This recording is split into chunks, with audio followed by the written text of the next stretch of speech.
Ever wonder what it would be like to ditch the mortgage, mow the lawn one last time, and trade your driveway for a dock? Or maybe you've always dreamed of waking up on the water, coffee in hand, with the sunrise bouncing off the bow of your sailboat. For some, it's a dream. For others, it's a reality. Today, we're diving into the real pros and cons of living on a sailboat versus living in a traditional house. This isn't just fantasy. We're pulling from real stories, real numbers, and real experiences. I've been a homeowner for almost 25 years. I've been a boat owner for even longer. I've seen the high points of enjoying life at home and on my boat. I've seen some real low points of homeownership, like the housing market crash in the 2000s. I bought a boat. I hated after getting it. It had tons of problems and lost a bunch selling it. Let's start with comfort. A house, especially one with 2,000 square feet, has room for everything. A full kitchen, bedrooms, showers that never run out of water. You can walk from one room to another without ducking, bumping your head, or stepping over your dog.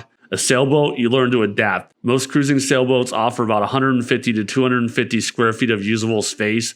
They put the tiny in tiny home. Sure, you can get a boat with 2,000 square feet of space, but get ready to dish out money in the millions, not thousands. That means multi-use furniture, creative storage, and a crash course in minimalism. But it's not all compromised. The layout becomes efficient. You use what you need, nothing more. And once you embrace that simplicity, it can be incredibly liberating. Still, if you like the king-size beds, sprawling kitchens, or space to pace, your average 35 to 40-foot boat won't deliver that. Maybe a 60-footer will, but that is beyond the means of most people. Winter here is the house for space and day-to-day comfort. Now let's talk money. A decent liveaboard-ready sailboat can be bought for $50,000 to $100,000, less if you're handy and want to go fixer-upper, a lot less if you view a liveaboard as a tiny under 25-foot boat. That's not pocket change, but compared to the cost of a home, especially in an urban area, a 2,000 square foot house might cost you $300,000 to $500,000 now, a new roof $15,000, new windows, $25,000. Replace your siding, that can run $50,000 easy. And we haven't even touched on the property taxes, lawn care, HOAs, HVAC replacements, or plumbing disasters. A 25-year-old home can turn into a money pit real fast when all the big items start needing to be replaced. Meanwhile, the ongoing cost of boat life, mortgage, insurance, maintenance, fuel, and the occasional haul out typically runs $700 to $1,200 a month for a 30 to 40 footer, depending on location. And that's in places where rent for a one-bedroom apartment is double that. My monthly mortgage payment is about equal to my yearly marina fee where I'm at for my house and boat right now. They are both about $3,000. For the true minimalist, you can do something like go buy a 24-foot boat and live on it. A guy at my old marina used to live on an O'Day 240 year-round. The yearly marina fee for that well was under $2,000. The boat was paid for a long time ago. Was it the most comfortable way to live? No. His yearly housing expense, though, was less than what a lot of us pay per month on a mortgage. He went sailing almost every evening, too. Both need love and money, but the scale is different. If a boat is break out another $1,000, a house is break out another $10,000. No mortgage. The major item repair bills are on a much lower scale. No never-ending financial black hole called homeownership upgrades. Winter here is the sailboat for financial flexibility and lower long-term costs. Let's not sugarcoat it. Boats are maintenance heavy. Saltwater, sun, constant movement, and everything wears down faster. You become your own plumber, electrician, janitor, and mechanic. It's part of the lifestyle. Boat repairs are not as easy as Googling a repair service and then picking one out of a list of 20 for anything you need. You may not be able to find someone who can do what you need, who's available in the next month or so. You'll find that you need to learn to do a lot of the work yourself compared to a house. The good news is that many boat repairs are DIY friendly. Need a new bilge pump? You can get a replacement online and swap it in an afternoon. Replace the port or hatch lens? It's a messy weekend, but you can do it yourself. Not many people can replace a window or door in their homes themselves. On land, hiring a plumber or roofer isn't optional. It's often mandatory, and it gets expensive fast. Need a hot water heater replaced? That's $1,500 minimum. Septic backup? Prepare to write a big check. Houses may feel more permanent, but that permanent comes with the constant upkeep price tag. On a boat, maintenance is constant too, but it's often cheaper and more personal. A sailor might spend Saturday morning refinishing a teak deck, and then the afternoon to anchor enjoying the sunset. Winter, tie. Boats require more frequent attention, but you can do a lot of it yourself. Houses cost more when things break, and a lot of the repairs require trained experts to do, but you can get it done right away. In a house, winter means turning up the thermostat. For the most part, you're ready to go for winter. On a boat, winter is war. Condensation drifts from the ceiling.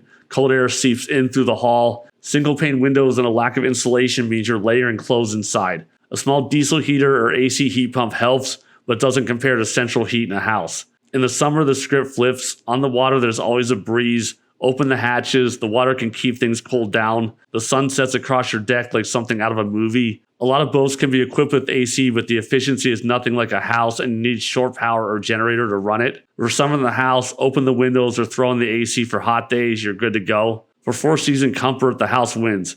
But if you're chasing good weather and planning to move with the seasons, the boat evens the playing field. Winter is the house for comfort, but the sailboat for seasonal living and adaptability. Living on a sailboat requires intention. Want to shower, you get limited water tank. Maybe a solar shower if you're off-grid. Want to cook, you're working with an alcohol stove or single propane burner. Dishes pile up faster and trash has to be taken to shore. Laundry day might mean walking a few blocks to a marina laundromat after a dinghy ride. But all that builds rhythm, simplicity, and gratitude. You start appreciating what you use. You live leaner, cleaner, and often healthier.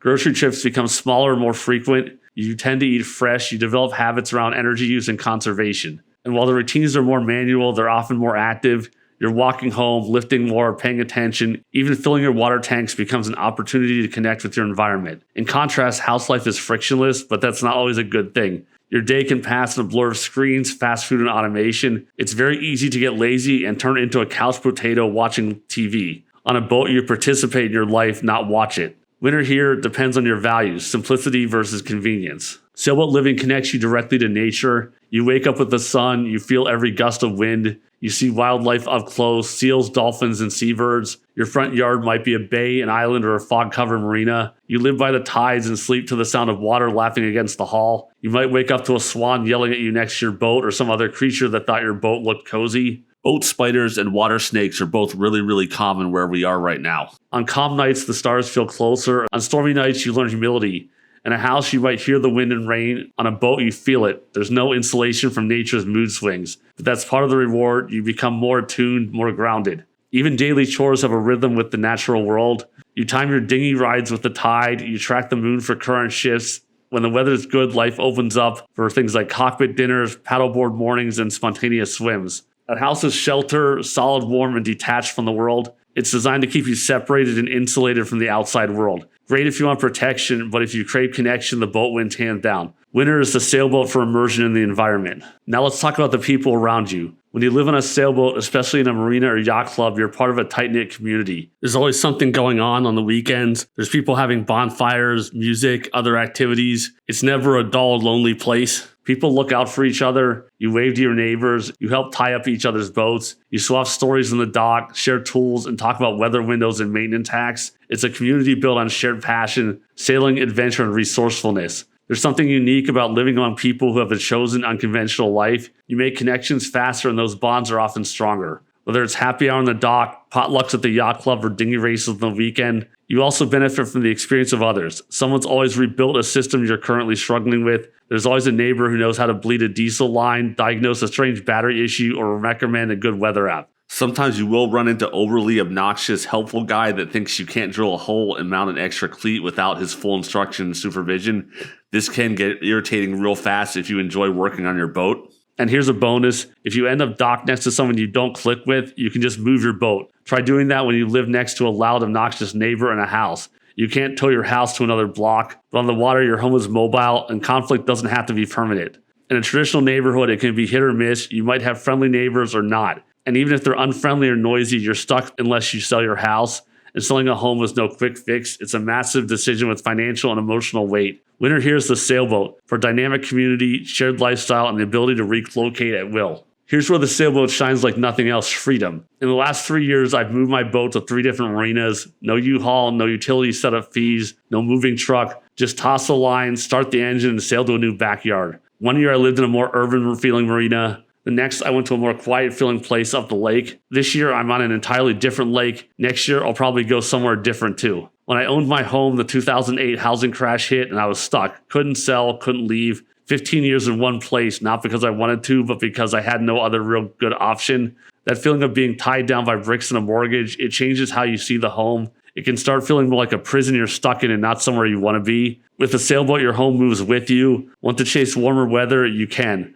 Want to live cheaply on anchor? Done. Want to explore a new city without signing a lease? Easy. It's not just mobility, it's lifestyle fluidity. You can go farther north in the summer. You can check out the tropics in the winter. Maybe you want to do a circumnavigation. Maybe you just want to check out different cultures in other countries. It's all possible with a boat. It also changes how you approach life decisions. You're no longer forced into a job opportunities or lifestyles just to pay a mortgage. You don't become desperate trying to find a job with a reasonable commute to the house you're already tied to. You can follow seasonal work, visit new places, or just change scenery if the view gets old. Winter here is the sailboat. It's not even close for unmatched freedom and adaptability. Living in a house offers comfort, stability, and convenience. It's easy, it's familiar, but it can also be expensive, restrictive, and hard to escape when life changes. Living on a sailboat, it demands more, but it gives more too. Freedom, simplicity, connection, and a new view wherever you want it. I've been stuck in a house and I've sailed free on the water. If you're looking for a life of presence, freedom, and intention, sailboat living is hard to beat, but it's not for everyone.